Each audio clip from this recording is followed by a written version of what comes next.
चल मस्त काम झालं. चल 2-2.5 तास आमका काय लागला नाही, पण फायनली आमका 4 काढयो.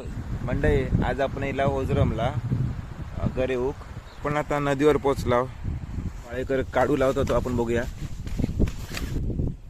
चालो काढू लावून.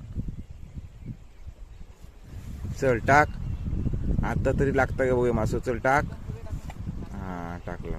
रोहित पाळेकरा आणि हे कुणाला दोघोले इकडनं तिकडे फिरतात, पण काय मासो काय लागत नाही अजिबात. बघूया कधी लागतं. जवळजवळ 1 तास झालो, गरीब काय एक पण मासो लागत नाही. तोपर्यंत तुम्ही नदी बघून घ्यावा.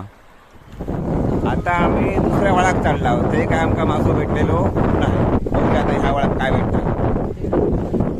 चला आम्ही आता ह्या खालच्या वळावर चाललो. ही बघा सागवानाची बाग कशी आहे ती मस्त. ही माका वाटतं काही वर्षांनी ही करोडोची संपत्ती आहे.